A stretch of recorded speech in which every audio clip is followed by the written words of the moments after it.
हम इन बातों के विषय इन विषय में क्या कहें? यदि परमेश्वर हमारी ओर है तो हमारा विरोधी कौन हो सकता है? जिसने अपने निज पुत्र को भी न रख छोड़ा परंतु उसे हम सबके लिए दे दिया, तो उसके हाथ हमें और सब कुछ क्यों न देगा? परमेश्वर चुने हुओं पर दोष कौन लगाएगा? परमेश्वर ही है जो उनके धर्मी ठहराने वाले हैं। फिर कौन है जो दंड की आज्ञा देगा? मसीह ही है जो मर गया वरन मुर्दों में से जी भी उठा और परमेश्वर के दाहिनी ओर है और हमारे लिए निवेदन भी करता है। कौन हमको मसीह के प्रेम से अलग करेगा? क्या क्लेश या संकट या उपद्रव या अकाल या नंगाई या जोखिम या तलवार? जैसे लिखा है, तेरे लिए हम दिन भर घात किए जाते हैं, हम वध होने वाली भेड़ों के समान गिने गए हैं। परंतु इन सब बातों में हम उसके द्वारा जिसने हमसे प्रेम किया है जैवन से भी बढ़कर है, क्योंकि मैं निश्चय जानता हूं कि ना मृत्यु, ना जीवन, न स्वर्गदूत, न प्रधानताएं, न वर्तमान, न भविष्य, न सामर्थ्य, न ऊंचाई, न गहराई और न कोई सृष्टि हमें परमेश्वर के प्रेम से जो हमारे प्रभु मसीह यीशु में है अलग कर सकेगी। Thank you. ഇത് ഇതിനകത്ത് സംബന്ധിച്ച് 5 വായിക്കണം. വായിച്ചു. ഇത് സംബന്ധിച്ച് നാം എന്തു പറയേണ്ടു? ദൈവം നമുക്ക് അനുകൂലമെങ്കിൽ നമുക്ക് പ്രതികൂലമാർ. സ്വന്തം പുത്രനെ ആദരിക്കാതെ നമുക്ക് എല്ലാവർക്കും വേണ്ടി ഏൽപ്പിച്ചു തന്നവൻ അവനോടുകൂടെ സകലവും നമുക്ക് നൽകാതിരിക്കുമോ? ദൈവം തിരഞ്ഞെടുത്തവരെ ആർ കുറ്റം ചുമത്തും? നീതീകരിക്കുന്നവൻ ദൈവം. ശിക്ഷ വിധിക്കുന്നവൻ ആർ? ക്രിസ്തുയേശു മരിച്ചിട്ട് ഉയർത്തെഴുന്നേറ്റവൻ തന്നെ. അവൻ ദൈവത്തിന്റെ വലതുഭാഗത്തിരിക്കുകയും നമുക്ക് വേണ്ടി പക്ഷപാതം കഴിക്കുകയും ചെയ്യുന്നു. ക്രിസ്തുവിന്റെ സ്നേഹത്തിൽ നിന്ന് നമ്മെ വേർപിരിക്കുന്നതാർ? കഷ്ടതയോ സങ്കടമോ ഉപദ്രവമോ പട്ടിണിയോ നഗ്നതയോ ആപത്തോ വാളോ? നിന്റെ നിമിത്തം ഞങ്ങളെ ഇടവിടാതെ കൊല്ലുന്നു, അറുപ്പാനുള്ള ആടുകളെ പോലെ ഞങ്ങളെ എണ്ണുന്നു എന്ന് എഴുതിയിരിക്കുന്നുവല്ലോ. നാമോ നമ്മെ സ്നേഹിച്ചവൻ മുഖാന്തരം ഇതിലൊക്കെയും പൂർണ്ണ ജയം പ്രാപിക്കുന്നു. മരണത്തിനോ ജീവനോ ദൂതന്മാർക്കോ വാഴ്ചകൾക്കോ അധികാരങ്ങൾക്കോ ഇപ്പോഴുള്ളതിനോ വരുവാനുള്ളതിനോ ഉയരത്തിനോ ആഴത്തിനോ മറ്റു യാതൊരു സൃഷ്ടിക്കോ നമ്മുടെ കർത്താവായ യേശു ക്രിസ്തുവിലുള്ള ദൈവസ്നേഹത്തിൽ നിന്ന് നമ്മെ വേർപിരിപ്പാൻ കഴിയുകയില്ല എന്ന് ഞാൻ ഉറച്ചിരിക്കുന്നു. 5 ചോദ്യങ്ങളാണ് ഈ പാസേജ് നമ്മൾ വായിച്ചു കേട്ടത്. इस खंड में हम 5 तरह के सवाल को देखते हैं। വേദപുസ്തകത്തിൽ ഒത്തിരി ചോദ്യങ്ങൾ കിടപ്പുണ്ട്. परमेश्वर के वचन में बहुत सारे प्रश्नों को हम देख पाते हैं। ആദ്യത്തെ ചോദ്യം വെച്ചത് സാത്താനാ, സ്ത്രീയോട് ദൈവം पहला വാസ്തവമായി കൽപ്പിച്ചിട്ടുണ്ടോ? पहला सवाल शैतान स्त्री से पूछा, क्या परमेश्वर वास्तव में हुक्म दिया कि नहीं? പണ്ടൊക്കെ ഫോൺ ചെയ്താൽ ചോദ്യം ചോദിക്കത്തില്ല. ഇപ്പൊ ഫോൺ ചെയ്ത ആദ്യത്തെ ചോദ്യം എവിടാ? हम जानते हैं कि पहले फोन करते समय सवाल नहीं पूछते थे, लेकिन अब का सवाल यह है कि तू कहाँ है? പാസ് വീട്ടിലാണോ വെളിയിലാണോ എന്നൊക്കെ ചോദിക്കാറില്ലേ? क्या हम इस तरह पूछते हैं क्या बाहर है या घर पे? इस तरह सवाल हम पूछते हैं। നമ്മുടെ കയ്യിൽ എപ്പോഴും ഒരു മൊബൈൽ ഉണ്ട്. हमारे पास हमेशा फोन रखते हैं। അപ്പൊ എവിടെന്ന് അവർക്കറിയത്തില്ല. നമ്മൾ ഫോൺ വിളിക്കുമ്പോ എവിടെ എപ്പോഴും നമ്മുടെ കൂടെ ഉണ്ടല്ലോ ഫോൺ. जैसे फोन करने वालों को पता नहीं है ना हम कहाँ पे है, इसलिए हम फोन हमेशा हमारे साथ रहते, इसी तरह सवाल पूछते हैं। ദൈവം ഒരു ചോദ്യം ചോദിച്ചിട്ടുണ്ട് ആദാമിനോട്, നീ എവിടെയാകുന്നെന്ന്. परमेश्वर आदम से सवाल पूछा कि हे आदम तू कहाँ है? നീ അവിടെ उണ്ടെന്ന് പറയാൻ ആദാമിന് പറ്റിയല്ല, കാരണം ഒളിച്ചിരിക്കുക. आदम को ये नहीं बोल पाया कि मैं यहाँ हूँ, कारण यही था कि वो छिप कर बैठा हुआ।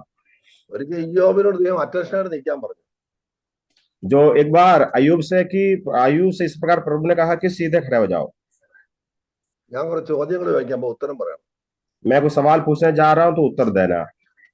70 ചോദ്യങ്ങൾ അങ്ങോട്ട് ഇട്ട് കൊടുത്ത് 70 प्रश्न परमेश्वर पूछा, ഒറ്റ എണ്ണത്തിന് പുള്ളി ഉത്തരം പറഞ്ഞില്ല. एक भी सवाल का उसको उत्तर नहीं दे पाया। നമ്മളൊക്കെ ചോദിക്കാറുണ്ട്, കർത്താവ് എനിക്ക് എന്താ ഇങ്ങനെ, എനിക്ക് മാത്രം എന്താ ഇങ്ങനെ, എനിക്ക് ഇത് ഇങ്ങനെ എന്തുവാ, അത് അങ്ങനെ എന്തുവാ, എത്ര ചോദ്യങ്ങളാ. തമ്മിൽ हम भी ഒറ്റ प्रभु से ചോദ്യം നമ്മൾ അവിടെ ഇരുന്നു. हम भी बहुत सारे सवाल पूछते हैं, प्रभु क्यों मेरे लिए, क्यों इस प्रकार, क्यों क्यों हो रहा है, ये सब क्या है? इस तरह बहुत सारे सवाल हम परमेश्वर से पूछते हैं। 70 ചോദ്യങ്ങൾ പടിപടി അങ്ങോട്ട് എഴുന്നേറ്റ് ചോദിച്ചപ്പം അവസാനം അയ്യോ പറയാ, ഞാൻ എന്തോ പറയാന്. പക്ഷെ ഒരു അറിയാം അറിയാം ഞാൻ നിസ്സാരനല്ലോ, എന്തുത്തരം പറയണ്ടെന്ന് എന്ന് എനിക്കറിയത്തില്ല. ഒരു കാര്യം എനിക്കറിയാം, നിനക്ക് സകലവും കഴിയുമെന്നും നിന്റെ ഉദ്ദേശമൊന്നും ആസ്ഥാനത്താകയില്ല എന്നും ഞാൻ അറിയുന്നെന്ന് അങ്ങോട്ട് പറയുക.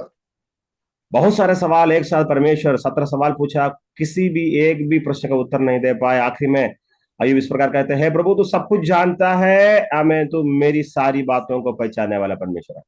അയ്യോ ഒത്തിരി ചോദ്യം, എന്നെ സൃഷ്ടിച്ച എന്തിനാ, എന്നെ അങ്ങനെ ചെയ്ത് എന്തിനാ, ഇതെന്തോ, എല്ലാ ചോദ്യങ്ങളും തമ്മിൽ ഒരു കാര്യം പറയും, എല്ലാം കർത്താവ് കേൾക്കുന്നുണ്ട്. अयूब अलग अलग प्रश्न परमेश्वर से पूछने लगा कि ये प्रभु ये सब क्यों है, मुझे क्यों इस प्रकार सृष्टि किया, ये सारी बातें क्यों है, ये सारी बात, बहुत सारे सवाल पूछा। सच ये है कि सारे सवाल को प्रभु सुन रहा था, എല്ലാം കർത്താവ് കേൾക്കുന്നുണ്ട്. सारी बातें प्रभु सुनता है। നമ്മൾ ഈ 5 ചോദ്യത്തിലേക്ക് വരാം. 5 ചോദ്യമുണ്ട്. ഒരു यहाँ पर ചോദ്യത്തിന് हम 2 മണിക്കൂർ എടുക്കും. അങ്ങനെയെങ്കിൽ 5-10 മണിക്കൂർ മിക്കവാറും വല്ലതൊക്കെ നടക്കും ഇവിടെ. यहाँ पर 5 सवाल है, कम से कम विवरण करने हैं तो एक सवाल के लिए 2 घंटा चाहिए, ऐसे है तो 10 घंटा होना चाहिए, कि मुझे लगता है कि आज कुछ होने वाला है। അങ്ങനെ 5 ചോദ്യം കഴിയുമ്പോൾ ഞാനും കാണും, യുകെയിലെ പാർട്ടും കാണും. जो है ये सारे उत्तर अगर हम देखने लगे तो आज सब लोग चले जाएंगे। പക്ക കുറച്ചു നേരം 2 മണിക്കൂറൊക്കെ ആകുമ്പോൾ സാധനം ഇപ്പം തന്നെ പോകാൻ റെഡി ആയിട്ടിരിക്കുക ചില പുള്ളികൾ. कम से कम 2 घंटे लगे तो सब चले जाएंगे, अभी भी जाने के लिए तैयारी में लोग बैठे हुए हैं। അങ്ങനെയെങ്കിലും ചിരിക്കണം എന്ന് വെച്ചാൽ ഇങ്ങനെയൊക്കെ പറയുന്നത്. मैंने सोचा कम से कम ചോദ്യം, ഈ ചോദ്യം ചോദിക്കാൻ മാത്രമേ നമുക്ക് പറ്റത്തുള്ളൂ, ഉത്തരം പറയേണ്ട ആ ഉത്തരവാദിത്വം ദൈവത്തിനാണ്. हाँ, हम यहाँ पर देखते हैं कि सवाल केवल हमको पूछ सकता है, प्रश्न पूछ सकते हैं, लेकिन उत्तर देने वाला परमेश्वर है। ചിലർക്കുണ്ട് ചിരിക്കാൻ അറിയത്തില്ല, എന്താ കാര്യം എന്ന് എനിക്കറിയത്തില്ല. कुछ लोगों को हंसना नहीं आता है, मुझे नहीं पता क्यों। ഇതിനകത്ത് ചില പുള്ളികൾ ഇന്നും വരെ ചിരിക്കുന്നത് ഞാൻ കണ്ടിട്ടില്ല. इसमें कुछ लोग को ऐसे में कभी नहीं देखा, कि हंसते हुए नहीं देखा मैं कभी। നിങ്ങളുടെ കൂടെ ജീവിക്കുന്നവരെ സമ്മതിക്കണം. बिना हंसते हुए जो है बैठने वालों को मानना पड़ेगा। അല്ല, ചിരിക്കാത്തവരോട് എങ്ങനെ ജീവിക്കാൻ എനിക്കറിയത്തില്ല. ना हंसने वालों को कैसे जीवन बिताते हैं मुझे नहीं पता। ഞാൻ ഒരിക്കലെ 94 ചർച്ചിൽ ഇങ്ങനെ, അന്ന് എന്തോ ഒരു നിരാശനായിരുന്നു. പ്രസംഗിക്കാത്ത എന്നോട് പറയുക വിശ്വാസം എല്ലാം കൂടെ, പാട്ട് ചിരിച്ചോണ്ട് വന്നാൽ മതി, പ്രസംഗിക്കണ്ട, പക്ഷെ ചിരിക്കില്ല, അത് മേലെ ഇവിടെ പ്രസംഗിച്ചു പോരും. 94 की बात है, एक बार बहुत निराशा में मैं था, प्रचार के लिए खड़े हो गए, विश्वासी लोग बोले आप कुछ बोलने की जरूरत नहीं, कम से कम हंसते हुए खड़े रहो, काफी है हमारे लिए। കാരണം ഒരാളെ ഒരു കോൺഫറൻസ് ലീഡ് ചെയ്യുന്ന ഒരാൾ പറഞ്ഞതറിയാം, if you smile solve the problem. एक बार कॉन्फ्रेंस करने वाला एक प्रभु का दास इस प्रकार कहा कि केवल हंसते रहो, हंसना सारी बातों का जो है उपाय है। यस, उत्तर है। ഒരിക്കലും ഭർത്താവ് ഭാര്യയോട് ദേഷ്യപ്പെട്ട് പറഞ്ഞു, നിന്റെ എല്ലി ഞാൻ ഊരും എന്ന് പറഞ്ഞു. एक बार एक पति अपने पत्नी से गुस्से से कहा कि तेरा हड्डी मैं तोड़ूंगा। അപ്പൊ ഭാര്യ ഒറ്റ ചിരിച്ചു ഒറ്റ വാക്കേ പറഞ്ഞുള്ളൂ, അച്ഛാ ഊരിക്കോ, പക്ഷെ അനസ്തേഷ്യ വന്നിട്ട് ഊരാവുള്ളത്. പ്രശ്നം തീർന്നു അവിടെ. जो पत्नी इस प्रकार बोली, ये तो हड्डी तो तोड़ो या निकालो, लेकिन देने करने से पहले अनस्थेशिया देना चाहिए। അതുകൊണ്ട് ചിരിക്കുന്നതിന് ഇതൊന്നും ഇല്ലല്ലോ. നമുക്ക് ചിരിക്കുമ്പോ ഒത്തിരി നമ്മുടെ എനർജി കിട്ടും, ഒരു പുതിയ എനർജി കിട്ടും. जैसे हम हंसते हैं कि नई एनर्जी हमें मिलती है। വചനം അങ്ങോട്ട് അകത്തോട്ട് തട്ടിയാൽ നിങ്ങളുടെ മുഖത്ത് ചിരി വരും, ഉറപ്പാ. जो परमेश्वर का वचन यदि हमारे हृदय के अंदर प्रवेश करते हैं तो हमारा चेहरे में पता चलता है कि हंसी आएगी। ഈ ദൈവം വിളിച്ചവരും ദൈവത്തെ നടത്തപ്പെട്ടവരും യേശുവിന്റെ ചോര വീണ്ടെടുക്കപ്പെട്ടവരുമായ ദൈവമക്കളെ ചുറ്റിപ്പറ്റി 5 ചോദ്യങ്ങൾ നമ്മൾ വായിച്ചു കേട്ടത്. प्रभु यीशु मसीह के द्वारा बुलाए हुए, प्रभु यीशु मसीह के लहू के द्वारा शुद्ध किए हुए लोगों के विषय में 5 तरह का प्रश्न को यहाँ पर हम देखते हैं। ഇന്ന് വരെ ഉത്തരം കിട്ടിയിട്ടില്ല. आज तक ये सवालों का उत्तर नहीं मिला है। ലങ്കക്കാർക്ക് ഉത്തരം ഉണ്ടെങ്കിൽ ഒന്ന് എന്റെ മെസ്സേജ് അയച്ചാൽ നല്ലതായിരിക്കും. यदि आपके पास किसी के पास इसका ये प्रश्नों का उत्तर है तो मेरे पास मैसेज करके उत्तर देना। പൗലോസ് ഈ ചോദ്യം ചോദിച്ചിട്ട് സ്വർഗത്തോടും ഭൂമിയോടും പാതാളത്തോടും സകലോടും ഉത്തരം ആരാഞ്ഞിട്ട് വെല്ലുവിളിച്ചോണ്ട് ചോദിക്കുക, 5 ഉത്തരം ഉണ്ടാ പറയാൻ. परमेश्वर स्वर्ग, पृथ्वी और पाताल सारी जो है लोगों से इस तरह 5 सवाल पूछ करके कहता है कि यदि तुम्हारे पास उत्तर है तो दे दो। ഒന്നാമത്തെ ചോദ്യം, ദൈവം നമുക്ക് അനുകൂലം എങ്കിൽ പ്രതികൂലം ആർ? पहला सवाल ये है कि यदि परमेश्वर हमारी ओर है तो हमारा विरोधी कौन हो सकता है? ദൈവമക്ക് നമുക്ക് പ്രതികൂലമാരെന്ന് ചോദിച്ചാൽ ഇഷ്ടം പോലെ ഉണ്ട് പറയാൻ. हमारा ആർക്കൊക്കെ विरोध हमारा विरोधी के विषय में पूछ रहा है तो हमें उत्तर देने के लिए बहुत है. നിങ്ങൾക്ക് പ്രതികൂലമില്ലാത്ത ആരെങ്കിലും ഉണ്ടോ ഇവിടെ? പ്രതികൂലമില്ലാത്ത ആരെങ്കിലും ഉണ്ടെങ്കിൽ ഒന്ന് കൈകൊള്ളു. यदि हमारा बीच में किसी के अंदर कोई ऐसा कोई है कि उनके जीवन में कोई विरोधी नहीं है तो बताइए. मैं जानता हूं कि सबको विरोधी है. നമുക്ക് പ്രതികൂലമാരെന്ന് ചോദിച്ചതെങ്കിൽ പ്രതികൂലങ്ങളുടെ വലിയ നിര ഇങ്ങനെ ലൈനായിട്ട് നിൽക്കുന്ന കാണാം. यदि ये सवाल पूछे कि विरोधी कौन है तो ये विरोधियों के जो लाइन, बहुत लंबी लाइन हम देख सकते हैं. ഒരു വിശ്വാസിക്കെതിരെ ശത്രുക്കളുടെ നിര ഭയങ്കരമാണ്. एक विश्वासी के विरोध सामने विरोधियों का कतार बहुत लंबा है. പൗലോസ് തന്നെ ഇതിനെ നിരത്തിയിട്ടുണ്ടല്ലോ വിഷയങ്ങളുടെ പട്ടിക. हम जानते हैं कि पौलुस अपने विरोध की बातों के बहुत बड़े लंबी लिस्ट को बताया गया. ലോകം ജഡം പിശാച് നിരന്തരം നമ്മൾ പോരാടിക്കൊണ്ടിരിക്കുക. हम जानते हैं कि दुनिया, शैतान और जो है शरीर निरंतर हमसे लड़ते रहते हैं. മരണം നിത്യ ശത്രുവായി നമ്മൾ പൊരുതിക്കൊണ്ടിരിക്കുക. जो मृत्यु हमेशा जो हमारा जो अंतिम विरोधी के रूप में हमें लड़ते रहते हैं, അത് പൂർണ്ണമായി നീങ്ങി പോയിട്ടില്ല. वो अभी भी पूरी तौर से हटा नहीं. പിശാച് മറുഭാഗത്ത് പോരാടിക്കൊണ്ടിരിക്കുക. एक साइड में शैतान हमेशा लड़ते रहते हैं. ഇതെല്ലാം മനസ്സിൽ വെച്ചോണ്ടാ പൗലോസ് ചോദിക്കുന്ന ദൈവം നമുക്ക് അനുകൂലമെങ്കിൽ പ്രതികൂലം ആർ. ये सारी बातों को मन में रखते हुए पौलुस पूछता है कि यदि परमेश्वर हमारा साथ है, यदि परमेश्वर हमारे जो है साथ में है तो हमारा विरोधी कौन हो सकता है? ക്രിസ്ത്യ ജീവിതം കളിക്കളമല്ല, ഇത് പോർക്കളമാണ്. പോർക്കളം. मसीह जीवन का मतलब है खेल का मैदान नहीं, युद्ध की भूमि है. ഇവിടെ എങ്കിൽ എന്ന വാക്ക് വളരെ ശ്രദ്ധേയമാണ്. എങ്കിൽ എന്ന വാക്ക്, यहाँ पर एक विशेष पद को हम ध्यान में रखना, यदि जो शब्द दिया हुआ है. ദൈവം നമുക്ക് അനുകൂലമെങ്കിൽ പ്രതികൂലം ആർ. यदि परमेश्वर हमारी ओर है तो हमारा विरोधी कौन हो सकता है? നമ്മൾ ഈ ശുശ്രൂഷകന്മാർക്കറിയാം പോരാടുന്നതിന്റെ അതിന്റെ ആ ഒരു അഖാനം എന്ന് പറഞ്ഞാൽ അതിന്റെ പോരാടുന്നതിന്റെ പവർ അവർക്കറിയാൻ പറ്റും. सेवा करने वालों को ये पता चलता है कि विरोध की बातों की गहराई वे जानते हैं. കേരളക്കരയിൽ ശക്തനായ ദേവദാസനായിരുന്നു പാസ്റ്റർ വി എ തോമസ്. एक प्रभु का दास है वी.ए. थॉमस, केरल में बहुत सामर्थ्य से प्रचार करने वाला, सेवा करने वाला व्यक्ति था. ശക്തനായിരുന്നു അദ്ദേഹം. बहुत सामर्थ्य था वो. അദ്ദേഹത്തിന് രണ്ട് കാലും മുറിച്ചു. दोनों पैर काटा गया. ശരീരത്തിൽ നിന്ന് പഴുപ്പ് പമ്പ് ചെയ്തെടുത്ത് शरीर से जो है मवाद निकलते थे. ഒരിക്കൽ പോലും നിരാശപ്പെട്ടിട്ടില്ല. एक बार भी वो निराश नहीं हुआ. മദ്രാസ് വെല്ലൂർ ഹോസ്പിറ്റലിൽ രണ്ട് കാല് മുറിച്ചിരിക്കുന്ന ദേവദാസൻ അദ്ദേഹത്തെ കാണാം. जब मद्रास में वे हॉस्पिटल में पड़ा हुआ था, एक प्रभु का दास उसको देखने आए. അദ്ദേഹത്തോട് ദാസു പറഞ്ഞു, കഷ്ടമായി പോയല്ലോ, രണ്ട് കാലും പോയല്ലോ. जो आया हुआ प्रभु का दास ने कहा कि बहुत दुखी की बात है, दोनों पैर चला गया है. പുള്ളി ചിരിച്ചോണ്ടൊരു കാര്യം പറഞ്ഞു, वो हंसते हुए इस प्रकार उत्तर दिया, ഞാനേ ബോർഡറിൽ നിന്നോണ്ടാ യുദ്ധം ചെയ്തത്. ചിലപ്പോൾ ബോർഡറിൽ നിന്ന കൈയും തലൊക്കെ പോയിരിക്കും, പക്ഷെ ഞാൻ സ്വർഗത്തിൽ ചെല്ലുമ്പോൾ എന്റെ രണ്ട് കാലും കാണും. मैं युद्ध के मैदान में युद्ध कर रहा था, युद्ध के बीच में इसी प्रकार चोट पहुंच जा सकता है. मैं परमेश्वर का राज्य में जब प्रवेश करेगा, मुझे दोनों पैर उस दिन प्रभु मुझे देगा.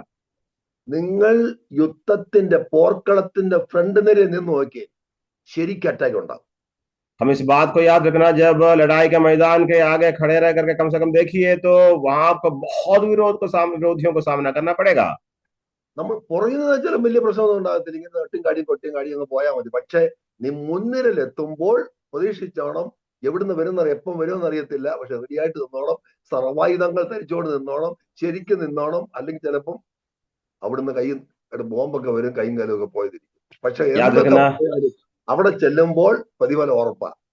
यदि हम इस युद्ध के मैदान में यदि हम लोगों के पीछे है तो कम से कम कुछ समय के लिए आपको इसी तरह चल सकते हैं, दौड़ सकते हैं, कर सकते हैं. यदि आप आगे आकर के देखिए वहां पर तो आपके विरोध में बहुत सारे हथियार आएंगे, लेकिन आप हमें सारी बातों के ऊपर आप अपने शस्त्र को पहन करके आगे बढ़ना है.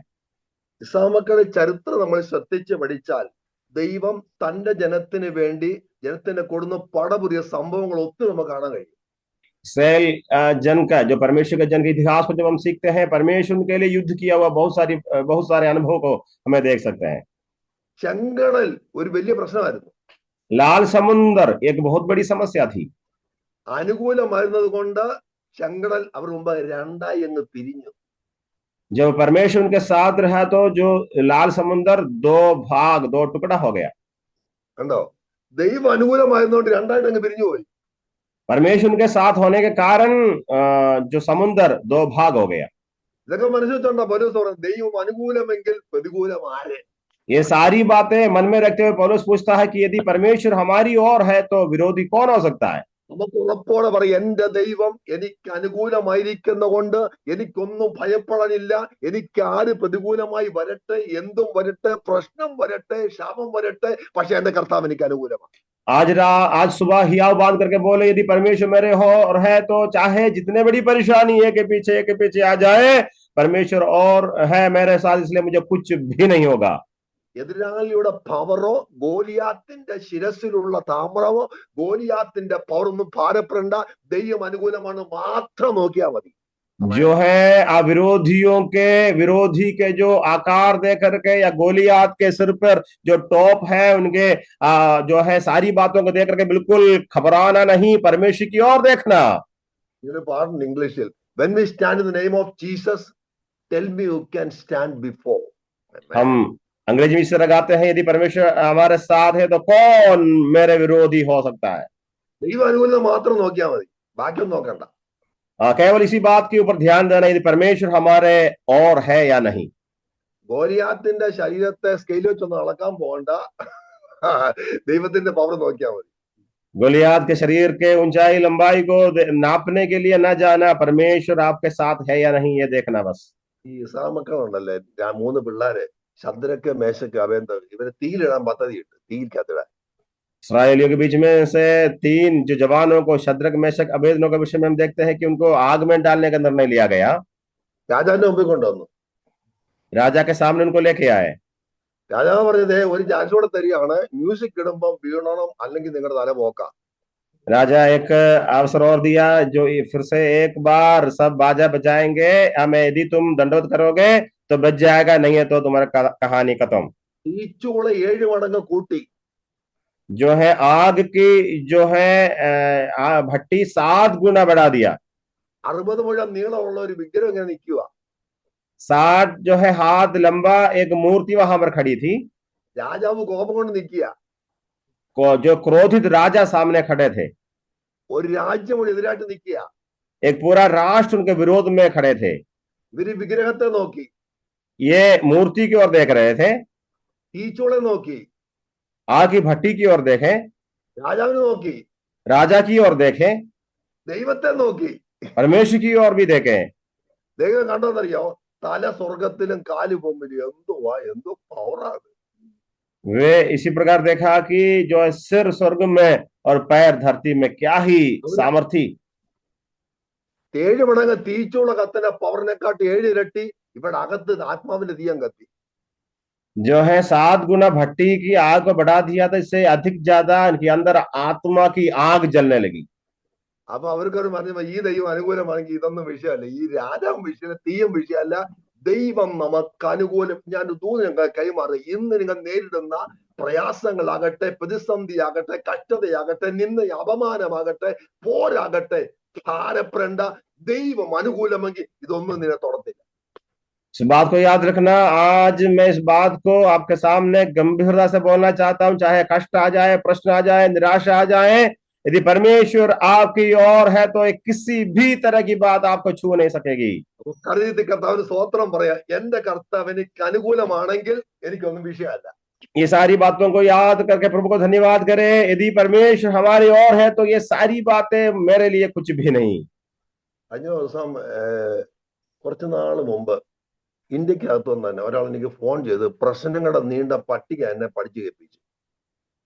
पिछले दिन हमारे देश के अंदर से एक भाई एक जन मेरे पास फोन करके बोल रहा कि कष्टों का बहुत बड़ा लंबी लिस्ट मेरे सामने कह करके सुनाया। ഇങ്ങനെ പറഞ്ഞു കാണാ പിടിച്ചു വെച്ചിരിക്കുക. ये सारी बातें वो रटे हुए थे, सारी बातें मेरे सामने बोल रहे थे।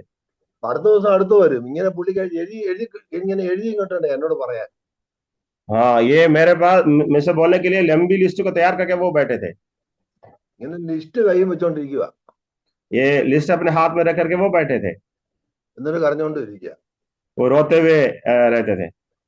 ഞാൻ ഈ ഒരു കാര്യം പറഞ്ഞോണ്ട്, ദാവീദ് എപ്പോഴും ദൈവത്തിൽ നിന്ന് വെക്കും, കർത്താവ് അവിടെ ഉണ്ടല്ലേ, ഈസ് ഓൺ ദ ത്രോൺ. അപ്പം ദൈവം അനുകൂലമാണെങ്കിൽ ഇതൊന്നും ബാധിക്കത്തില്ല. ജയിച്ച് ജയിച്ച് ജയിച്ച് സ്വോത്രം ചെയ്ത് കുതിരയെ പോലെ ഇങ്ങനെ നിൽക്കണം. ആമേൻ. Praise the जैसे Lord. हम जानते हैं कि इस बात को जब जानते हैं परमेश्वर हमारे और है, तो जीत कर जैसे जीत के घोड़े के समान हमको खड़ा होना है। നമ്മൾ ഈ ദൈവമക്കളെ കള്ളം പറയത്തില്ല, പക്ഷെ കള്ളം പാടും. परमेश्वर के जन जो हम लोग झूठ तो बोलते नहीं है, लेकिन झूठ की बातों को हम गाते हैं। ഓ ഞാൻ ഭയപ്പെടില്ല, ഞാൻ ഭയപ്പെടും, എന്തോ പാട്ടടിച്ചു വിടുന്ന പ്രശ്നം വരുമ്പോ കണ്ടോ അങ്ങോട്ട്, അത് കള്ളമല്ല പാടിയ. जो हम ഭയപ്പെടുന്നു പറഞ്ഞിട്ടല്ലേ ഈ ഭയപ്പെട്ടെ. गीत इस प्रकार गाते हैं, मैं ना डरूंगा करके हम गाते हैं, लेकिन परेशानी के बीच में हम डर जाते हैं। तब जो गा रहे थे जो झूठ नहीं थे। പെട്ട ജനം ഒന്നിച്ചു കാഹളം ഭൂതലം വിറയ്ക്കുമെന്ന്. ഇവിടെ അപ്പോസ്തലന്മാരുടെ മുട്ടുമ്പോ ചെന്നപ്പം ദേശം ഇളകി. എല്ലാം കൂടെ അങ്ങനെയാണെങ്കിൽ ആ ദൈവം നമുക്ക് അനുകൂലമാണെങ്കിൽ ഏത് വ്യക്തിയെ പ്രതികൂലമായിട്ട് നമുക്ക് വരാൻ പോകുന്നത്? जैसे हम गाते हैं कि लहू के द्वारा उद्धार किए पाए हुए लोग जब मिलकर बाजा बजाते थे, तब जो है सारे जगह हिल गई। ये सारी बातें हम गाते हैं, प्रभु दास लोग गा रहे थे तब जगह हिल गई, लेकिन हमें परेशानी के बीच में हिल जाते हैं। അവിടെ മരുഭൂമി യാത്ര ഏറെ ദുർഘടം പിടിച്ചതായിരുന്നു. उनके मरुभूमि की यात्रा बहुत कठिन थी।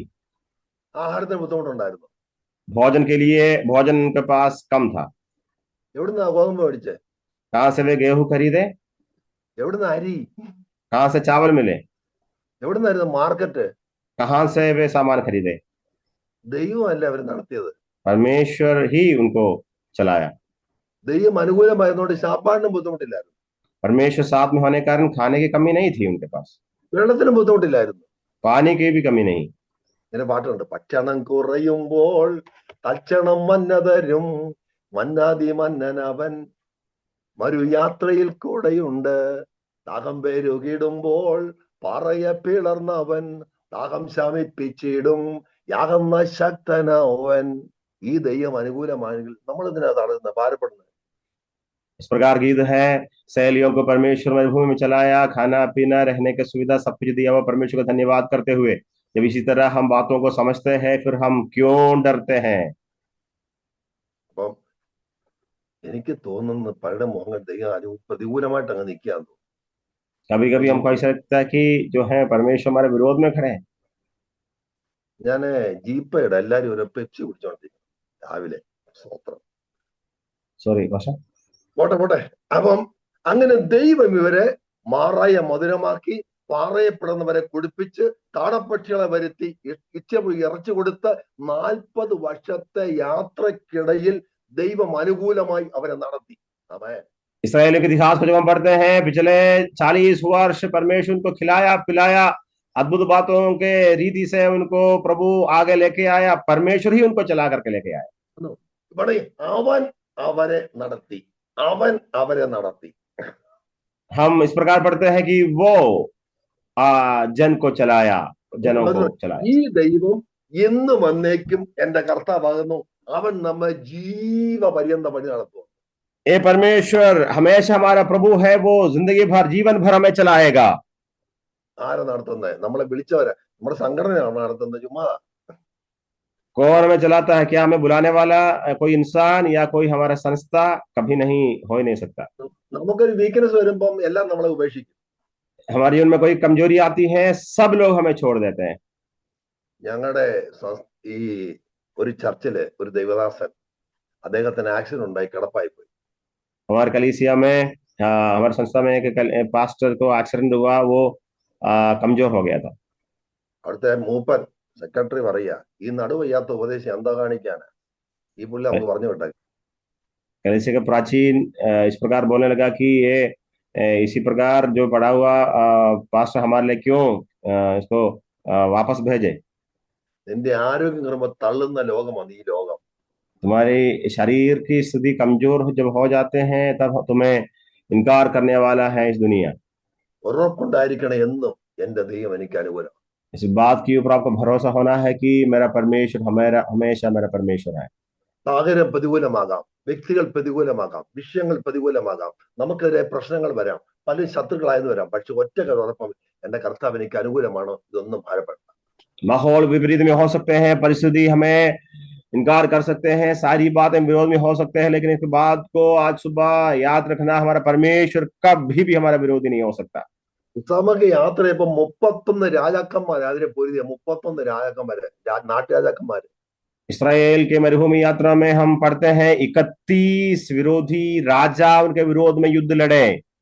അവരെല്ലാം പോരാ, ദൈവം അവർക്ക് വേണ്ടി പോരാടി. इसराइली नहीं युद्ध कर रहे थे, परमेश्वर उनके विरोध में युद्ध कर रहे थे। ഊരിപ്പിടിച്ച വാളുമായി ദൂതഗണത്തെ കർത്താവ് അയച്ചു.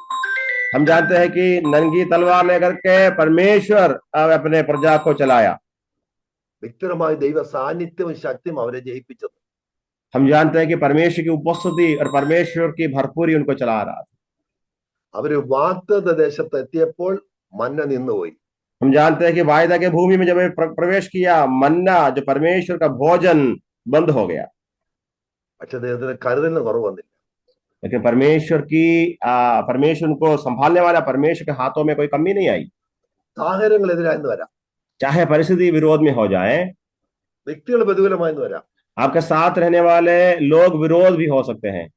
യാത്രയുടെ നീളം കർത്താവ് ഉണ്ടെങ്കിൽ, ദൈവം അനുകൂലമെങ്കിൽ അതൊക്കെ തരാൻ, നിങ്ങളെ വരപ്പെടുത്താൻ നമ്മുടെ കർത്താവ് ശക്തനാണ്. यदि यात्रा के बीच में परमेश्वर हमारे साथ है, हमें आपके संग है, तो आपको सहायता देने के लिए परमेश्वर आपके संग में അല്ലെങ്കിൽ रहता है। ദൈവം വിളിച്ച, ദൈവം തെരഞ്ഞെടുത്ത, ദൈവം ശുദ്ധീകരിച്ച, ദൈവം നീതീകരിച്ച തന്റെ ഭക്തന്മാർക്ക് എതിർക്കാൻ ആർക്കെങ്കിലും പറ്റുമോ?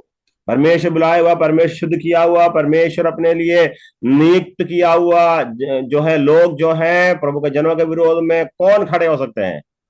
പാതാളത്തിലെ സൈന്യങ്ങൾ മൊത്തം ഒരുമിച്ച് വന്നാലും നിനക്കെതിരെ നിൽക്കാൻ പറ്റത്തില്ല. पाताल की सारी सेना एक साथ विरोध में आ जाए तो आपके विरोध में नहीं खड़े हो सकते।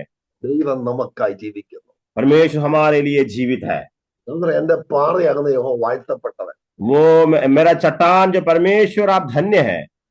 നിന്റെ ശുശ്രൂഷ ഇല്ലാതാക്കാനോ നിന്നെ തളർത്താനോ പിശാചിന് സാധിക്കത്തില്ല. നിന്റെ ദൈവം നിനക്ക് അനുകൂലമായതുകൊണ്ട്. तेरी सेवकाई को छीनने के लिए, तेरा विरोध करने के लिए शैतान को अधिकार नहीं दिया गया, इसलिए कि परमेश्वर आपके साथ है। നമുക്ക് രണ്ടാമത്തെ ചോദ്യത്തിലേക്ക് വരാം. दूसरे प्रश्न में हम आ जाए। 5 ചോദ്യമാണ് നമ്മുടെ മുത്യത്തിൽ, പക്ഷെ രണ്ടാമത്തെ കൊണ്ട് നിർത്തേണ്ടി വരും. 5 सवाल हमारे सामने है, लेकिन 2 समझ करके बंद करना पड़ेगा। ഞാൻ നിർത്തിയില്ല, വേറെ യുദ്ധം ഇവിടെ ഉണ്ടാകും. यदि मैं बंद नहीं किया तो यहाँ पर युद्ध होने की संभावना है। അതുകൊണ്ട് ആ യുദ്ധത്തിൽ പോകാൻ താല്പര്യപ്പെടുന്ന രണ്ടാമത്തെ രോഗ്യം 32 വാക്യം ഒന്ന് വായിച്ചാണ്. 32वां वचन इस प्रकार है, जिसने अपने निज पुत्र को भी न रख छोड़ा, परंतु उसे हम सबके लिए दे दिया, वो उसके साथ हमें सब कुछ क्यों न देगा? സ്വന്തം പുത്രനെ ആദരിക്കാതെ നമുക്ക് എല്ലാവർക്കും വേണ്ടി ഏൽപ്പിച്ചു തന്നവൻ അവനോടുകൂടെ സകലവും നമുക്ക് നൽകാതിരിക്കുമോ? ചോദ്യമാ. यहाँ पर वो उसके साथ हमें सब कुछ क्यों न देगा, ये प्रश्न है। ഒരു ചോദ്യം നിങ്ങൾ കൈമാറി. एक सवाल हम सीख रहे थे। രണ്ടാമത്തെ ചോദ്യമാ.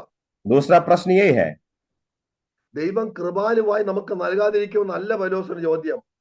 ലോകത്തിലെ ഏറ്റവും വലിയ ദാതാവാ ദൈവം. हम जानते हैं कि दुनिया का सबसे बड़ा दाता परमेश्वर है। God so loved the world he gave എന്നാ വായിക്കുന്നത്. കൊടുക്കുന്നവനാ ദൈവം. वो दुनिया से इतना प्रेम की इसने दे दिया, इसका वचन का मतलब है कि परमेश्वर स्वयं दाता है। സകല ചരാചരങ്ങൾക്ക് വേണ്ടതെല്ലാം നൽകുന്ന ദൈവം അല്ലെ? सारी सृष्टि को जितनी जरूरत है, सारी बातें देने वाला स्वयं परमेश्वर है। വേണ്ടുന്നതെല്ലാം നൽകുന്ന പൗലോസ് പറയുന്നത്. जो कुछ चाहिए सब कुछ प्रदान करने वाला एक परमेश्वर। നമ്മുടെ ചോദ്യം നൽകിയ ദൈവത്തോടാ. जो हमारा सवाल उससे है, जो दिया हुआ परमेश्वर से है। ദൈവത്തിന്, നമ്മുടെ ദൈവത്തിന് ദൃശ്യവും അദൃശ്യമായ ലോകത്ത് ഏറ്റവും വിലപ്പെടുന്നെങ്കിൽ തന്റെ പുത്രനായിരുന്നു. हम जानते हैं कि जो हमारा परमेश्वर को, जो दृश्य और अदृश्य दुनिया में सबसे बहुमूल्य वस्तु जो प्रभु यीशु मसीह था। നമ്മളിങ്ങനെ തന്റെ ഏകജാതനെ പുത്രനെ പാപികളായ മനുഷ്യർക്ക് ഏൽപ്പിച്ചു കൊടുക്കാൻ അവൻ തയ്യാറെങ്കിൽ ബാക്കിയുള്ള എല്ലാം നമുക്ക് തന്നിരിക്കും, ഉറപ്പാ. अपना प्रिय इकलौता पुत्र को यदि पाप में दुनिया में देने के लिए वो तैयार था, तो बाकी उनके साथ बाकी सारी बातें देने के लिए परमेश्वर तैयार है। അവിടെ God so loved the world, he gave only begotten son എന്നാണ് ഇംഗ്ലീഷ് വായിക്കുന്നത്. वाहिकुनु इस प्रकार हम पढ़ते हैं कि हमें वो दुनिया से संसार से इतना प्यार किया, प्रेम किया कि वो अपने इकलौता पुत्र दे दिया।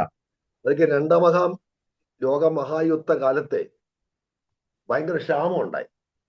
ये दूसरे दुनिया जो है वर्ल्ड वार के समय पर बहुत बड़ा अकाल पड़ा। ആ ക്ഷാമം ഉണ്ടായ സമയത്ത് പട്ടിണിയായപ്പം 6 ആമക്കൾ ഒരു വീട്ടിൽ അപ്പനമ്മ തീരുമാനിച്ചു ഒരു മോനെ വിറ്റിട്ട് നമുക്ക് ചെലവഴിയാം. जो उस अकाल के बीच में 6 बच्चों वाले घर पे पिताजी ने कहा कि एक बच्चे को बेचकर हम जो है इसको जो है अकाल से बच जाएंगे। അല്ലെങ്കിൽ എല്ലാവരും പട്ടിണി ചത്തു. यदि बेचा नहीं है तो सब मर जाएंगे। ഒരാളെ വിറ്റിട്ടുന്ന കാശ് കൊണ്ട് ബാക്കിയുള്ളവരെ പരിപാലിക്കാമല്ലോ. एक बच्चे को बेचकर उस दाम से बाकी सबको खा पी सकते हैं। ചിന്തിച്ച് രാത്രി കിടക്കാൻ രണ്ടുപേർക്ക് ഉറക്കം വന്നില്ല, അപ്പനും അമ്മയ്ക്ക് ഉറക്കം വന്നില്ല. जो रात को सोते समय माँ बाप को नींद नहीं आ रही थी।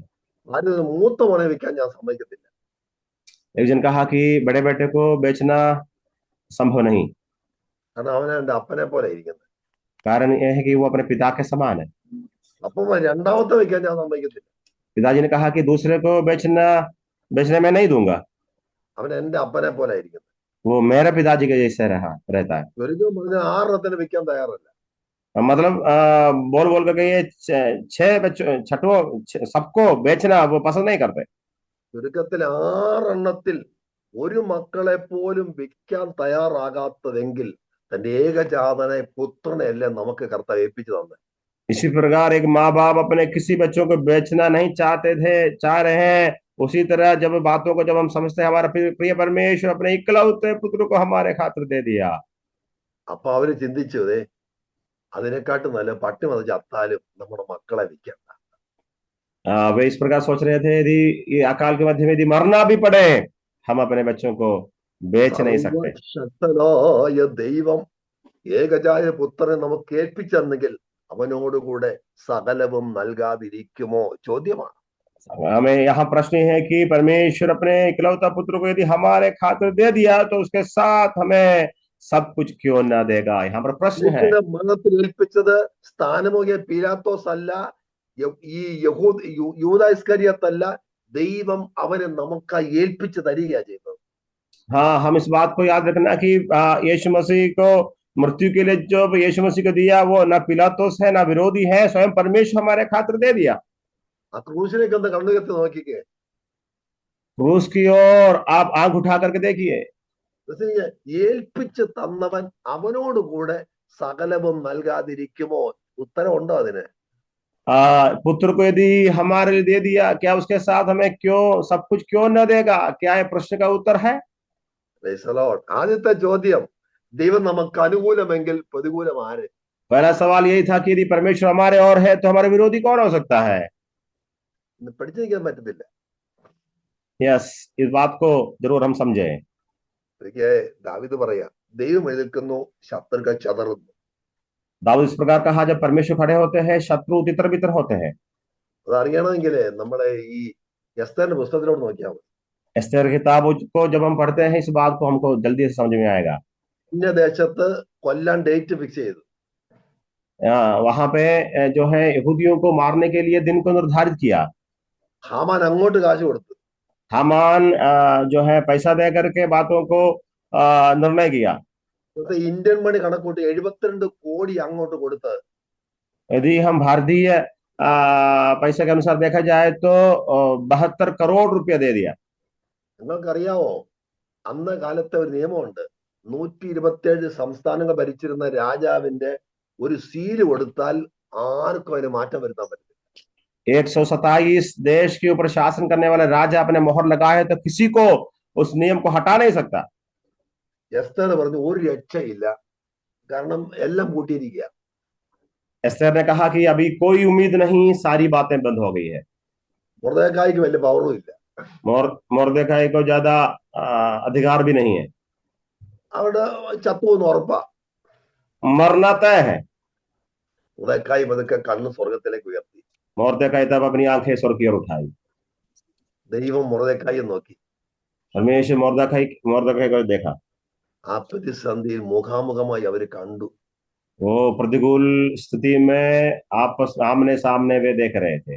പറയാം, നിങ്ങളുടെ പ്രതിസന്ധിയിൽ ഒരു ദൈവം സ്വർഗത്തിലുണ്ട്, അവനെ മുഖാമുഖമായി കാണണം. तो पता था कि हमारे प्रतिकूल स्थिति में एक परमेश्वर स्वर्ग में है, उसको मुझे देखना है। അത് നമ്മുടെ ഉറപ്പ്. तो हमारा भरोसा है ये, ആ ശബ്ദം കേൾക്കണം. और शब्द को हमको सुनना पड़ेगा। മൊർദെഖായിക്ക് ഒരു ദൂത് പിടികിട്ടി, ദൈവം എനിക്ക് അനുകൂലം. मोर्देखाई को एक सच्चाई उनका हृदय में आ गया, परमेश्वर हमारी ओर है। അങ്ങനെ ഈ വിധി മാറ്റാൻ ദൈവം ശക്തനാണ്. ऐसे है तो परमेश्वर इस नियम को बदलने वाला, चेंज करने वाला है। എല്ലാ സാഹചര്യങ്ങളും പ്രതികൂലമാണ്. सारी बातें विरोध में है। എസ്തർ പറയും എല്ലാം പ്രതികൂലമാണ് നമുക്ക്. एस्तर कहती है कि सारी बातें विरोध में है। അടുത്ത ദിവസങ്ങളിൽ രാജധാനി ചെല്ലാൻ എനിക്ക് എൻട്രി. अगले दिन जो है राजमहल के अंदर प्रवेश करने का मुझे अनुमति नहीं है। എല്ലാ വഴികളും അടഞ്ഞു. सारी बातें बंद हो गई है। ദൈവം ഇടപെട്ടു. परमेश्वर इसके बीच में उतर आया। എവിടെ പോയി ഹാമാന്റെ പവർ? हामान का अधिकार और शक्ति कहाँ गई? ദൈവം അനുകൂലമെങ്കിൽ പ്രതികൂലമാണ്. परमेश्वर हमारी ओर है तो कौन विरोधी है? തന്റെ പുത്രനെ ഏൽപ്പിച്ചു തന്ന ദൈവം അവനോട് കൂടെ നമുക്കെല്ലാം നൽകാതിരിക്കുമോ പ്രിയപ്പെട്ടവരെ? अगला प्रश्न ये है कि अपने प्रिय पुत्र को दिया है तो उसके साथ सारी बातें क्यों न देगा? കാരണം യേശു ആരാ? परमेश्वर प्रभु यीशु मसीह कौन है? ആ യേശുവിനെ ഏൽപ്പിച്ചു തന്നെങ്കിൽ वो यीशु मसीह को यदि हमारे लिए दिया है तो അടുത്ത ക്വസ്റ്റ്യൻ ആണ്. अगला प्रश्न ये है, अगला प्रश्न ये है, ദൈവം തെരഞ്ഞെടുത്തവരെ ആര് കുറ്റം ചുമത്തും? അതിന്റെ 33-ാം വാക്യം. 33 वचन में देखिए, तीसरा प्रश्न ये है, परमेश्वर के चुने हुओं पर दोष कौन लगाएगा? ഞാൻ കോടതിയിലേക്ക് നിങ്ങളെ കൂട്ടിക്കൊണ്ടു പോവാം. एक कचहरी की ओर मैं आपको ले जाना चाहता हूँ। പൗലോസ് പറയും യാതൊരു വാദങ്ങളും ഇവിടെ ജയിക്കത്തില്ല. और उसका कहता है कि कोई वाद विवाद यहाँ पर जीत नहीं सकता। നീതീകരിക്കുന്ന ദൈവം, धर्मी बनाने वाला परमेश्वर है। നമ്മുടെ ന്യായാധിപൻ ദൈവം, മനുഷ്യനല്ല. हमारा न्यायी परमेश्वर है, कोई मनुष्य नहीं। വാദമുകൾ ഇവിടെ ഇനി ജയിക്കത്തുമില്ല. न्याय रखने से कोई यहाँ पर जीतेगा नहीं। യേശു മരണത്തെ ഈ ലോകത്തെ ജയിച്ച് പിതാവിന്റെ വലത്തുഭാഗത്ത് ഇറങ്ങി നിൽക്കുമ്പോൾ ആ ദൈവം നമ്മളെ നീതീകരിച്ചെങ്കിൽ ഞാൻ നമ്മളെ കുറ്റം ചുമത്താന് ഗിൽറ്റി അല്ല നമ്മൾ മാറ്റണം. जब यीशु मसीह न्यायी होकर, मतलब मृत्यु पाताल सारी बातों को ऊपर विजय पाकर पिता परमेश्वर की ओर बैठकर हमारे लिए न्याय है, तो कौन हमारे विरोध में बात करने वाले हैं? ഇതൊരു പയ്യനൊരു തെറ്റിനകപ്പെട്ടു പോയി. एक बार एक जन एक गलती में फंस गए। ഇവന്റെ ഉപവാസ പ്രാർത്ഥനയ്ക്ക് പോയി. उपवास प्रार्थना में गए। പ്രവാചകൻ പറഞ്ഞത് ഇത് തട്ടിപ്പോകുന്നു. नबी जो वहां पर भविष्यद्वक्ता आए बोलने लगा कि तो खत्म हो जाएगा। ഇവനങ്ങ് നിരാശനായി. ये निराशा में पड़ गया। ഡെയിലി ഇവൻ ആ കുറ്റബോധത്തിൽ ഇവൻ നിരാശനായി ഇങ്ങനെ കിടക്കുക. ये जो है, जो किया हुआ बातों के जो कारण वे निराशा में पड़ा हुआ था। ഒരു ദേവദാസൻ ഇവന്റെ അടുക്കലേക്ക് വന്നു. ദൈവദാസൻ ये परमेश्वर के दास के पास आए, ഒറ്റ വാക്യേ പറഞ്ഞുള്ളൂ. एक ही वचन बोले, ഞാൻ നിന്നെ ഒരു നാളും കൈവിടത്തില്ല. मैं तुझे कभी अनाथ नहीं छोड़ूंगा। അവൻ മുട്ടുമലെ നിന്ന് ഏറ്റു പറഞ്ഞു. मैं घुटने में आकर गलतियों को मान लिया। അവന്റെ കണ്ണീരുകൊണ്ട് കർത്താവിന്റെ കാലം കഴുകി. वे अपनी आंसू से परमेश्वर के पैर को धोने लगा। അവൻ അന്ന് ഒരു ശക്തനായിട്ട് ദൈവം മാറ്റി, ചരിത്രം മാറ്റി. उसी दिन प्रभु उनको बदल दिया, इतिहास को बदल दिया, एक सामर्थ्य बनाया। നമ്മളെ നീതീകരിക്കുന്ന പ്രവാചകന്മാരോ ഭാഷന്മാരോ ഒന്നുമല്ല, നമ്മളെ നീതീകരിക്കുന്ന സ്വർഗത്തെ ദൈവം. हमें जो है धर्मी बनाने वाला इस संसार का कोई भी व्यक्ति नहीं, स्वयं परमेश्वर है। വാക്കുകൾ ചെവിയിൽ മുഴങ്ങും, നിരാശപ്പെടും. നോ, ദൈവമക്കളെ, നിന്നെ നീതീകരിച്ച് നിന്നെ ഡിക്ലെയർ ചെയ്തത് പിതാവിന്റെ വലത്തു ഭാഗത്ത് മരണത്തെ, ലോകത്തെ, പാപങ്ങളത്തെ ജയിച്ചു നിൽക്കുന്ന യേശുവാണെങ്കിൽ യേശുവിനെ കാണണം. നിന്റെ കൺകുളിർക്കെ അത് കണ്ടു പറയണം, എന്നെ നീതീകരിച്ചത് ഒരു മനുഷ്യനല്ല, സംഘടനയല്ല, ഞാൻ തെറ്റാണെന്നോ ഞാൻ ശരിയാണെന്നോ തീരുമാനം നീ അല്ല, സ്വർഗത്തെ ദൈവം.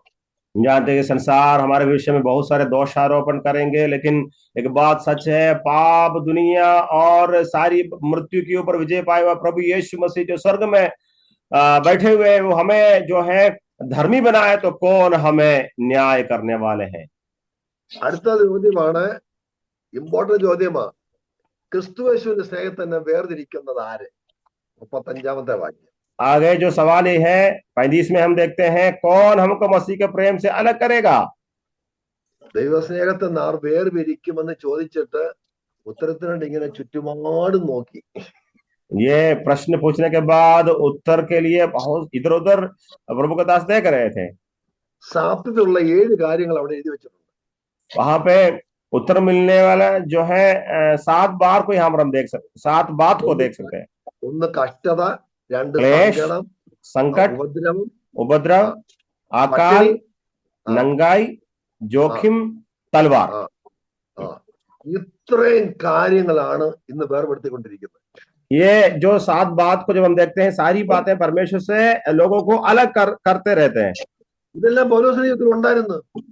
ये सारी बातें पौलुस के जीवन में भी था। ഇതൊരെണ്ണം പാകിസ്ഥാനൂടെ പോയാൽ മതി, നമ്മളന്ന് തീർന്നു. ये बहुत दूर से चले जाए, हमारा विश्वास खत्म हो जाता है। വീട് വരണ്ട, പാകിസ്ഥാനൂടെ പോയാൽ पास आने की जरूरत नहीं, दूर से जब जाते ही हम विश्वास को छोड़ देते हैं। മേൽപ്പറഞ്ഞ വല്ല യഥാർത്ഥ കഷ്ടതകളാണ്.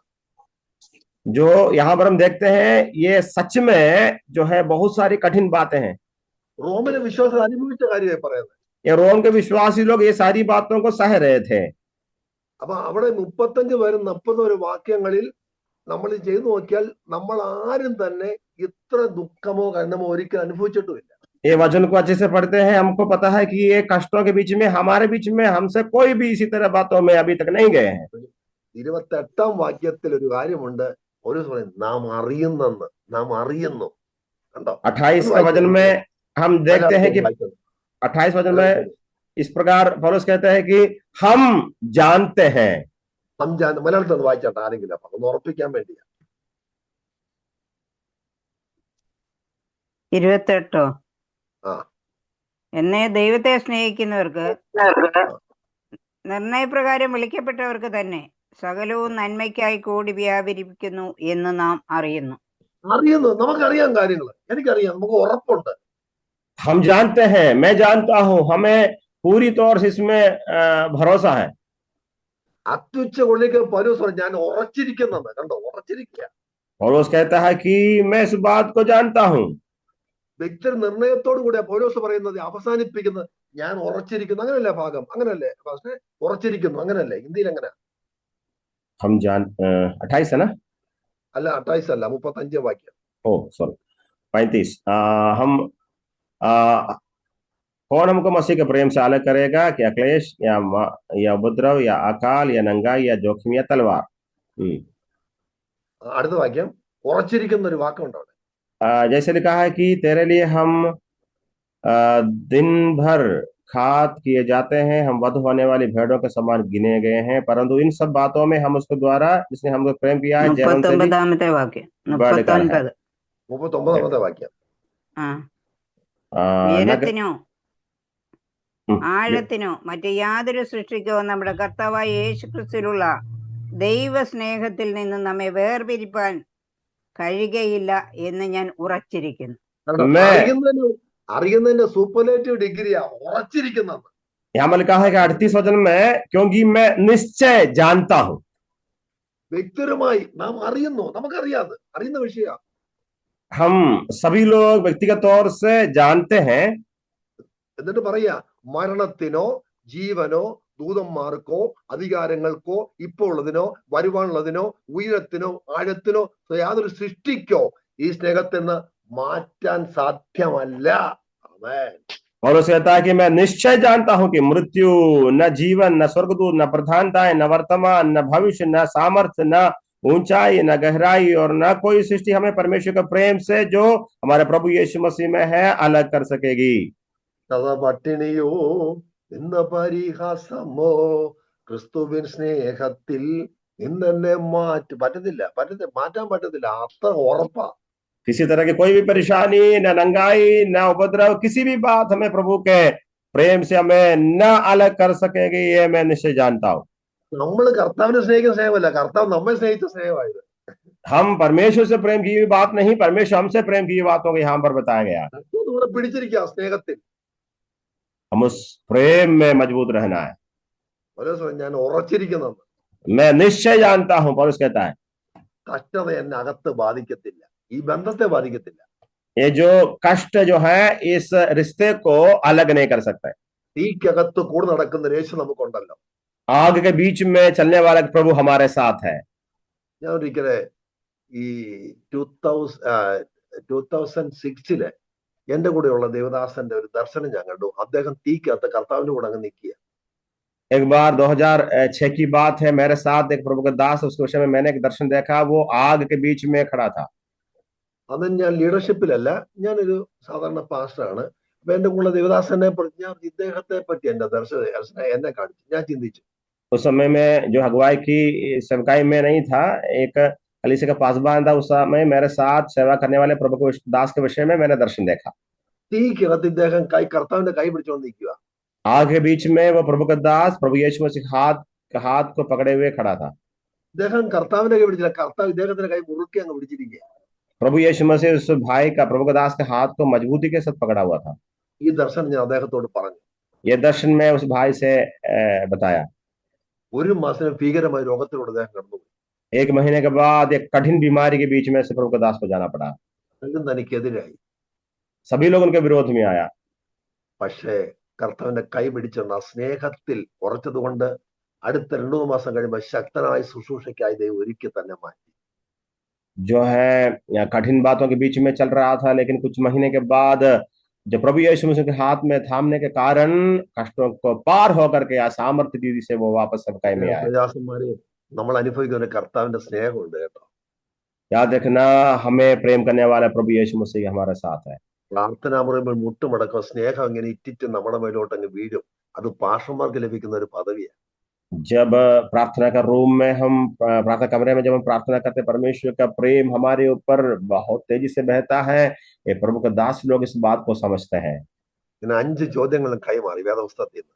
5 सवाल हम यहाँ पर सुन रहे थे। ദൈവം നമുക്ക് അനുകൂലമെങ്കിൽ പ്രതികൂലമാര്.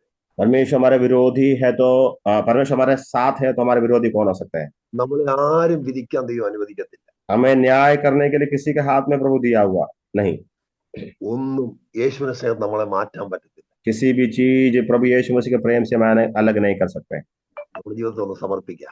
अपने जीवन को समर्पण करें, സന്തോഷത്തോടെ ഇന്ന് പ്രശ്നങ്ങൾ നേരിടാം. आनंद के साथ इस प्रश्नों का हम सामना करेंगे। എന്ത് വന്നാലും ദൈവം എനിക്ക് അനുകൂലം. चाहे जो भी आ जाए, परमेश्वर हमारे साथ है। If God is on my side, who can be against us? यदि प्रभु हमारे और है तो कौन हमारा विरोधी हो सकता है? ഈ ഒരു ബലം നമുക്കുണ്ടായിരിക്കണം. ये बल हमारे अंदर होना चाहिए। 5 ചോദ്യങ്ങളെ ഹൃദയത്തിന്റെ ഭിത്തിക്ക് എഴുതിക്കോണം. ये 5 सवाल अब हृदय के दीवार में अच्छे से लिखें। കർത്താവ് എല്ലാവരെയും അനുഗ്രഹിക്കട്ടെ. प्रभु यीशु मसीह आप सभी को आशीष करें। ഈ പ്രാവശ്യം UK ഇത്രയും ദൂരം കടന്നു വന്ന് നമ്മുടെ ശുശ്രൂഷിച്ചു. കർത്താവ് അനുഗ്രഹിക്കട്ടെ. God bless you all. सभी को प्रभु बहुत बहुत आशीष करे। God bless you all. हमें കർത്താവിന് സ്തോത്രം ചെയ്യാം. താങ്ക് യു ആമേൻ. Very much. प्रभु को धन्यवाद करें। हमें प्रभु हम सभी को आशीष करें। Praise Lord, praise Lord. പാസ്റ്റർമാരെ പ്രസംഗിച്ച